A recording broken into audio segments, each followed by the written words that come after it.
Sejak aku pegang konsep rendah sampai jadi, benda tu dapat mengubah aku punya kehidupan.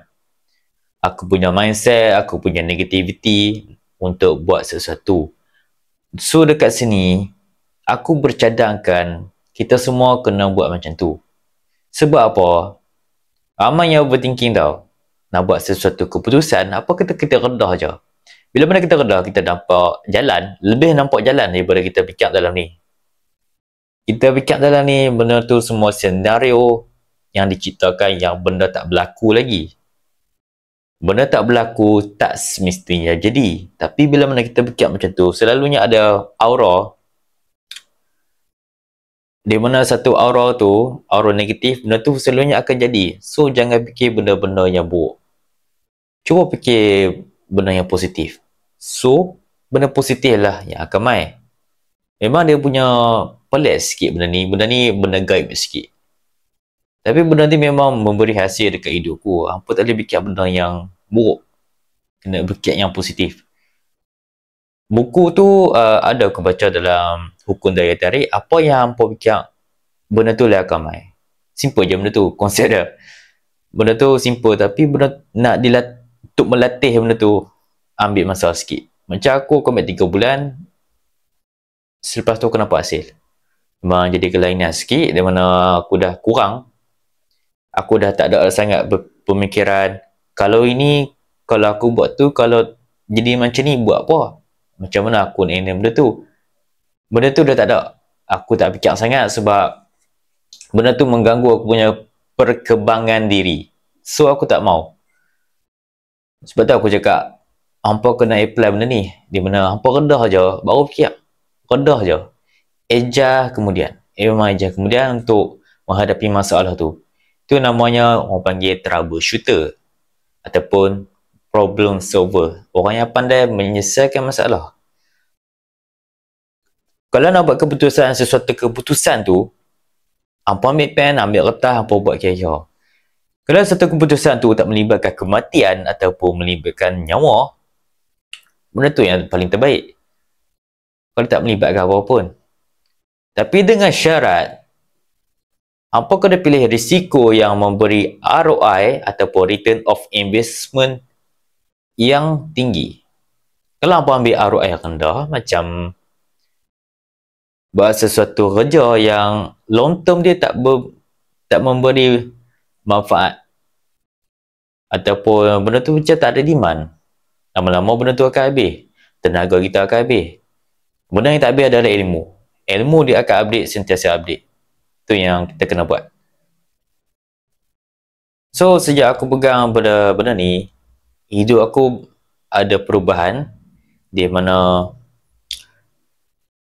aku mengambil 6 bulan, aku belajar mengaji balik dengan Quran. Ada dekat TikTok, mereka memang ajak online, aku ambil kelas tu, aku bayar 4 sesi sebulan. Sekarang aku dah konsisten, setiap minggu konsisten. Banyak sangat perubahan, banyak sangat kenaikan, aku punya bacaan makin baik. Dan sekarang aku cuba nak belajar Mandarin. Dalam 3 bulan ke depan ni aku akan belajar Mandarin. Sebab apa? Aku nampak ada demand. Apa kata aku dapat satu idea ni, apa kata aku jadi, bukan aku lah, kita lah, bangsa kita jadi orang yang mahir 3 bahasa. Sebab kita sekarang kita mahir 2. English, bahasa Melayu. Ada yang tak boleh English terus. Ada satu bahasa. Bila mana satu bahasa ni kita nak communicate dengan orang lain jadi susah kerja. So, aku nampak demand di mana kita, kalau kita belajar bahasa ada 3 bahasa ni, kita senang communicate dengan orang-orang China. Boleh demand supply dengan lebih murah, senang nak deal. Ataupun nak communicate dengan bos kita, bos Chinese. Senang lagi sebab aku rasa ada juga Chinese yang kurang fasih bahasa Melayu. Apa kata kita belajar Mandarin? Aku rasa itu satu agak proaktif, tindakan yang boleh membawa diri untuk teruskan maju ke depan.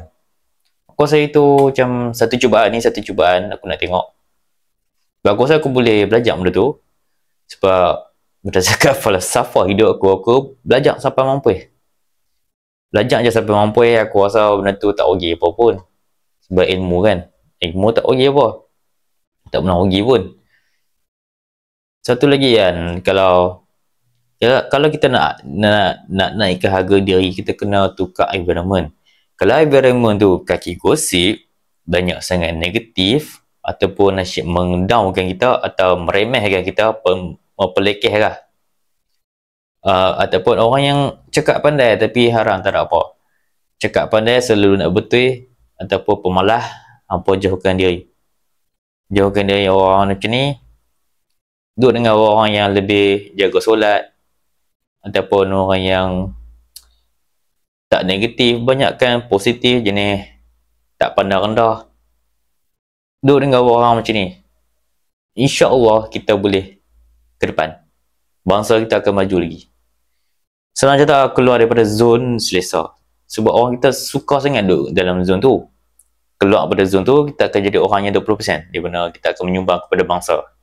Jadilah orang tu stay hungry, stay foolish, sentiasa mengejar kemajuan, belajar sampai mampu.